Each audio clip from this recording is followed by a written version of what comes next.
اور صبر کی زبان پہ دادا بخش کی زندگی کے لیے دعا تھی۔ جیسے ہی سردار بیگم ہسپتال پہنچی وہ سب ان کو دیکھ کر کھڑے ہو گئے اور احترام سے سلام کیا۔ دادا بخش کہاں ہیں؟ انہوں نے ان سب کو چہروں کو بغور دیکھا جسے کسی انہونے کے ڈر سے۔ اندر آپریشن تھیٹر میں ڈاکٹر گولی نکال رہا ہے۔ بیشر ہور فکر مندی سے بولا، ڈاکٹر کیا کہتا ہے؟ وہ تو جی ڈاکٹر کو تو تسلی ہی دیتے ہیں۔ گولی کہاں لگی تھی؟ سینے کے اوپر، کندھے کے قریب لگی ہے۔ بشیر الحور دادا بخش کے لیے حد سے زیادہ پریشان ہو رہا تھا۔ اللہ خیر، وہ بے ساختہ کہتی قریب پڑی بینچ پہ بیٹھ گئی تھی۔ نانی بیگم، دادا بخش کیسا ہے؟ قاسم علی راہداری عبور کرتا ان کے قریب آ گئے تھے۔ تمہیں پتہ چل ہی گیا ہے کہ دادا بخش کیسا ہے؟ سردار بیگم نے کمزور سے لہجے میں کہتے ہوئے اپنے نواسے کو دیکھا۔ لیکن یہ سب کس نے کیا؟ گولی مارنے والا کون تھا آخر؟ قاسم علی نے وہی سوال کیا باقی سب کے ذہن میں گردش کر رہا تھا۔ گولی مارنے والے بھی ہم میں سے ایک ہی تھا، قاسم علی۔ سردار بیگم کے پتھریلے لہجے پہ قاسم علی چونک گیا تھا۔ کیا مطلب ہے نانی بیگم؟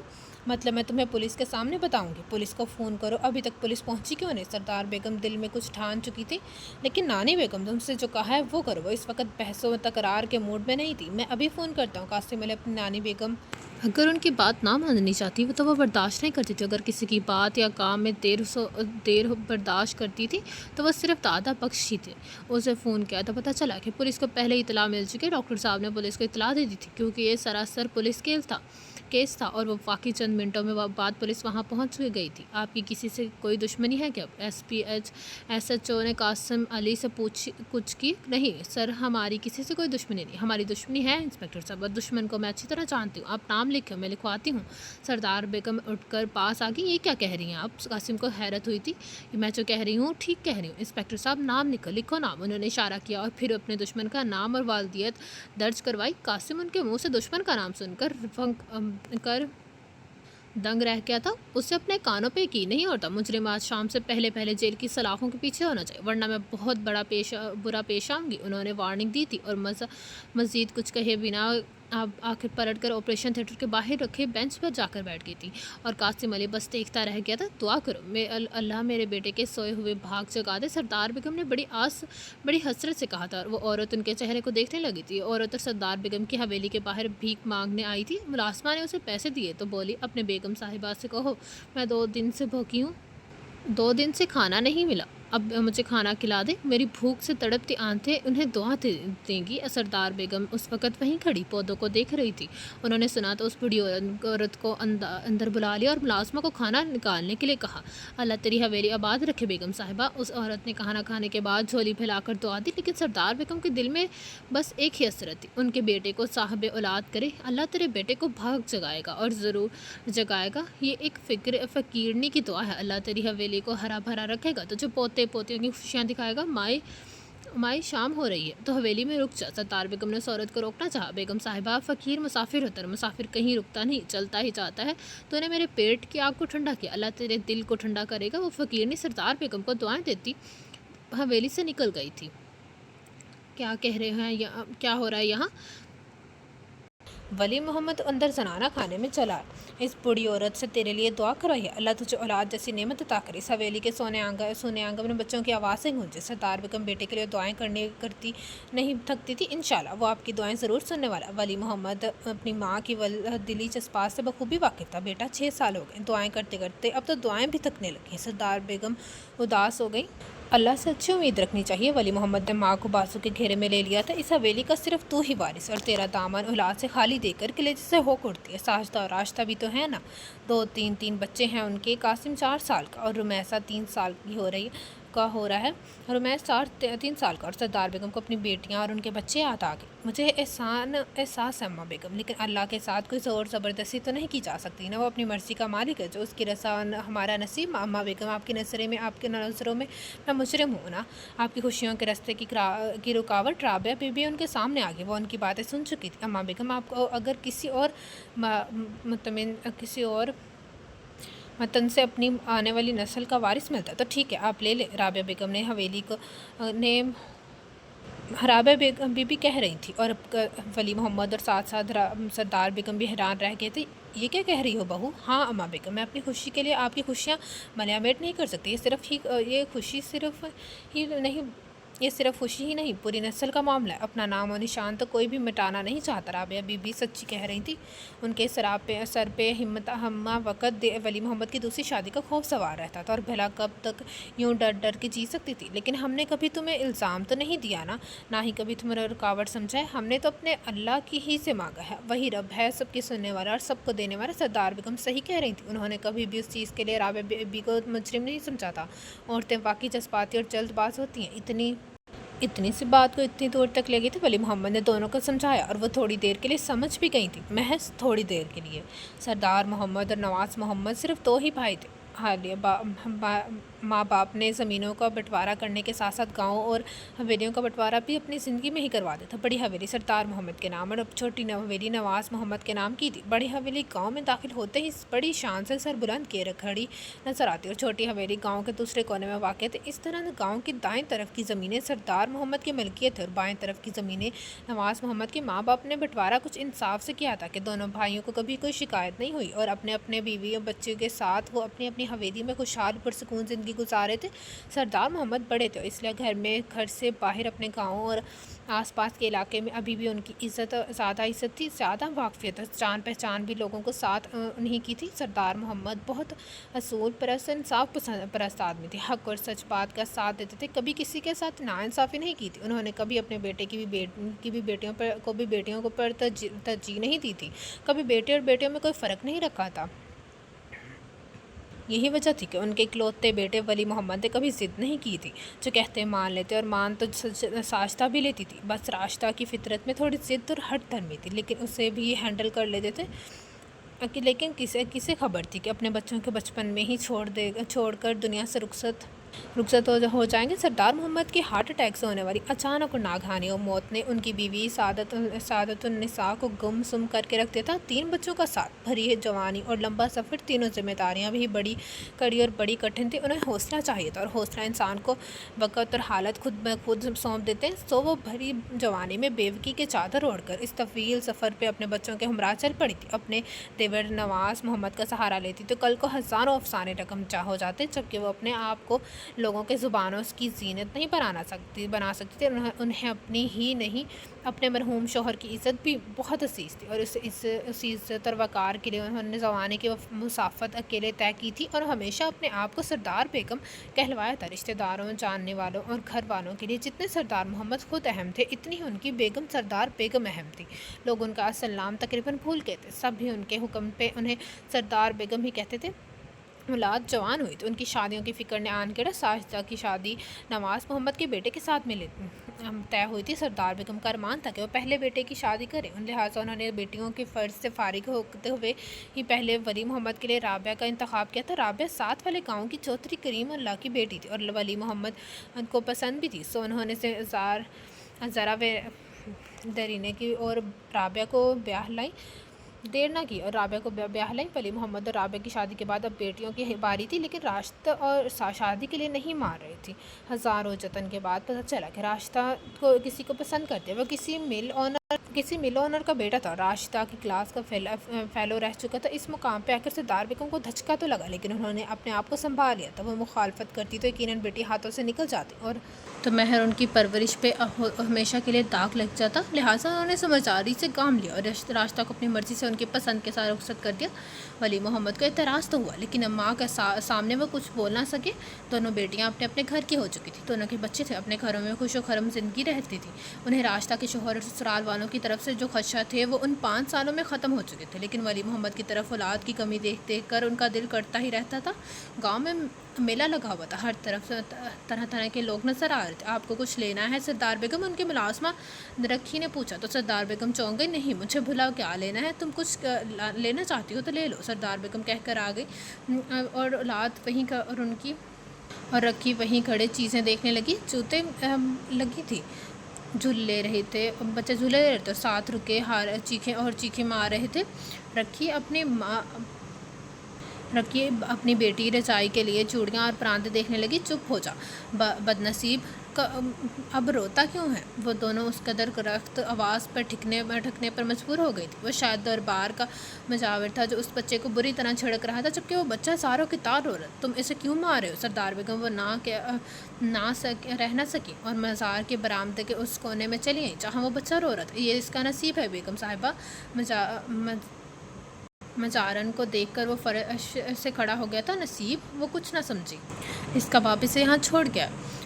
وہ ابھی بولے ہی اپنا جملہ پورا ہی کر رہی تھی، اس سردار بیگم کے دل میں نیزے کی طرح یہ جملہ مانند پست ہو گیا تھا۔ کل میلے میں ایک آدمی سے اسے لے کر آیا تھا، کچھ دیر اسے لے کر میلے میں پھرتا رہا، پھر اس دربار کے اندر بیٹھا کر خود کوئی چیز لینے کے بہانے باہر آ گیا اور پلٹ کر دوبارہ اسے واپس نہیں آیا۔ آس پاس کے سارے گاؤں میں اعلان کروائے ہیں اگر کوئی اس بچے کو کسی کا بچہ گم ہوا ہے تو آ کر نشانی بتا کے لے جائے، لیکن تب بھی کوئی نہیں آیا۔ ایک گاؤں کا آدمی بتا رہا تھا اس بچے کے ماں باپ مر چکے ہیں، پچھلے 2 سال سے اپنے ماموں مامی کے ساتھ رہ رہا تھا۔ مامی کافی بدمزاج ہو رہا تھا اور اس کی نفرت اور ظلم و تشدد سے تنگ آ کر اس کا ماموں سے یہاں چھوڑ گیا تھا اور خود بیوی بچوں کو لے کر گاؤں سے ہی چلا گیا تھا۔ شاید اس بچے کے نام کوئی گھر اور زمین بھی تھے جسے بیچ کر وہ بھاگ گئے تھے، اور یہ بدنصیب کل سے رو رو کر ہلکان ہو گیا ہے، کچھ کھایا پیا بھی نہیں ہے۔ ساری رات اس کی بیٹھ کر اسے سمجھاتے رہے، لیکن وہ یہ پھر بھی نہیں سمجھا، بس روئے جا رہا ہے۔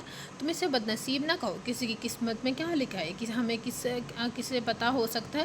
سردار بیگم نے اس بچے کے سر پہ ہاتھ پھیرتے ہوئے اسے اپنے قریب کر لیا تھا۔ اس کی قسمت ہی تو ایسے یہاں لے کر آئی ہے بیگم صاحبہ۔ سجاور کا لہجہ عجیب سا تھا، اور اس کی قسمت ہی اسے کہیں اور لے کر جائے گی۔ وہ آہستگی سے بولی، یہ میرے ساتھ جائے گا، میرے گھر، میری حویلی میں۔ سردار بیگم کا لہجہ اٹل تھا۔ مبارک بیگم صاحبہ، مبارک، تیرے بھاگ جاگ گئے ہیں آج اللہ نے تیری جھولی بھر دی، تیری مراد پوری ہوگی۔ تو نے ایک یتیم اور لاوارث کے سر پہ ہاتھ رکھا، اللہ تجھے وارث دے گا، جا سکھی رہ۔ ان کے قریب میں ہی ان کی باتیں سنتی وہ بوڑھی عورت اٹھ کر خوشی سے دھمال ڈالنے لگی۔ سردار بیگم نے چونک کر دیکھا، یہ وہی فقیرنی تھی جو چند دن پہلے ان کی حویلی میں کھانا کھانے آئی تھی۔ جاؤ اسے اپنے ساتھ لے جاؤ۔ وہ فقیرنی خوشی خوشی کہہ رہی تھی، آپ خوش قسمت ہے بیگم صاحبہ، آپ کو یہ فقیرنی دعا دے رہی ہے، ورنہ اس کے منہ سے سالوں کوئی دعا نہیں نکلتی۔ اس مجاور نے حیرانی سے خوشی سے کہا تھا، چلو میرے بچے، میرے ساتھ چلو۔ سردار بیگم نے اس بچے کا ہاتھ تھام لیا۔ سردار بیگم کے انداز میں اتنی محبت اور اپنائیت کا احساس تھا کہ وہ خاموش ہو گیا تھا۔ وہ اسے بہلاتے ہوئے گاڑی تک لے آئی تھی، اور گاڑی میں بیٹھ کر ان کی نظریں بھی حلوائی کھوکے کی سمت اٹھی تھی۔ رکھی، یہ لے پیسے اور جلیبیاں لے کر آ۔ انہوں نے پیسے نکال کر رکھی کو دیے۔ کتنی؟ 10 کلو لے آ، انہوں نے کہا، اور سیٹ پہ اپنے قریب بیٹھے بچے کو اپنے قریب کر لیا تھا۔ چپ ہو جا، شاباش، تمہیں رونے کی اور ڈرنے کی کوئی ضرورت نہیں ہے، تم اب میرے بیٹے ہو۔ سردار بیگم نے اس کا سر تھپکا، پھر کچھ خیال آنے پر ٹھٹک گئی۔ بیٹا، تمہارا نام کیا ہے؟ انہوں نے نرمی سے پوچھا۔ داد بخش۔ سسکیوں کی وجہ سے اس نے اٹک کر بتایا، ماشاءاللہ، نام تو بہت ہی پیارا ہے۔ اپنے بابا کا نام یاد ہے؟ جی، ان کا نام خدا بخش تھا۔ اور ماں کا نام؟ سکینہ بی بی۔ ہوں، کافی سیان ہے۔ وہ ہلکے سے مسکرائی۔ اتنے میں رکھی جلیبیاں لے کر آ گئی اور سردار بیگم نے ڈرائیور کو گاڑی سٹارٹ کرنے کا حکم دیا۔ وہ تمام راستے داد بخش سے چھوٹی چھوٹی باتیں کرتی ہوئی آئی تھی تاکہ اس کا ڈر زائل ہو جائے۔ یہ کون ہے اماں بیگم؟ ولی محمد اپنے ماں کے ساتھ 7 سالہ بچے کو دیکھ کر حیران ہوا تھا۔ یہ دادا بخش ہے۔ داد بخش ہے، میرا بیٹا بھی اور میرا پوتا بھی، انہوں نے قطعیت سے کہا۔ کیا مطلب؟ مطلب یہ ہے یہ تیرا بھائی بھی ہے اور بیٹا بھی۔ سردار بیگم نے بیٹے کو سمجھایا، مگر کچھ پتا تو چلے، یہ ہے کون؟ بتاتی ہوں، ابھی بتاتی ہوں۔ رکھی تو اسے اپنے ساتھ کچن میں لے جا اور اسے اچھا سا کھانا کھلا۔ انہوں نے اسے رکھی کے حوالے کیا، اور داد بخش کے بارے میں جان کر اسے بھی افسوس ہوا تھا اور ماں کے فیصلے پہ تھوڑی پریشانی بھی ہوئی تھی۔ اگر کل کو کوئی مسئلہ کھڑا ہو گیا تو اس سے سردار بیگم کو دیکھا، کیسا مطلب؟ کہیں سے اس کے وارث پیدا ہو گئی تو؟ میرا مطلب ہے اس کی وہی ماموں اور مانی کہیں سے آ گئے تو پھر آپ کیا کریں گے؟ ولی محمد نے ماں کو ممکنہ باتوں سے آگاہ کیا، پھر بھی دیکھی جائے گی، اور اگر اس کے ماموں اور ممانی آ گئے تو وہ حشر کروں گی، واپس کا راستہ بھی بھول جائیں گے۔ کم بختوں نے اس معصوم پہ اتنا ظلم کیا ہے، ہمیں بن ماں باپ کا بچہ تھا، انہیں ترس بھی نہیں آیا، ان کے عزائم بڑے خطرناک تھے۔ ولی محمد بے ساختہ مسکرا اٹھا، ایک خوشخبری ہے آپ کے لیے۔ خوشخبری؟ سردار بیگم کا دل دھڑکا، کیسی خوشخبری؟ جلدی بتاؤ۔ سردار بیگم نے بیٹے کا ہاتھ تھام لیا اور ولی محمد ان کے قدموں میں بیٹھ گیا۔ ماں بیگم، آپ دادی بننے والی، ابھی گاؤں کے اسپتال کی ڈڈی ڈاکٹر یہیں بتا کر گئی ہے۔ ولی محمد ان کے دونوں ہاتھ تھام کر عقیدت سے چومتے ہوئے بولا، واللہ کے حضور سجدے میں گر گئی تھی، آج اللہ نے پاکی ان کے اور ان کے بیٹے کے بھاگ جگا دیے تھے، آج ان کی جھولی بھر گئی تھی، ان کی مراد پوری ہو گئی تھی۔ انہیں اس فقیرنی کی دعائیں اور باتیں فوراً یاد آئی تھیں۔ رکھی، سب کا منہ میٹھا کرواؤ، انہوں نے رابعہ بی بی کے سر سے پیسے وار کر دیتے ہوئے کہا، اور پھر رابعہ بی بی کو اپنے گلے لگا لیا۔ یہ کون ہے؟ یہ میرا داد بخش ہے۔ بہت سردار نے اگلے 2 دن تک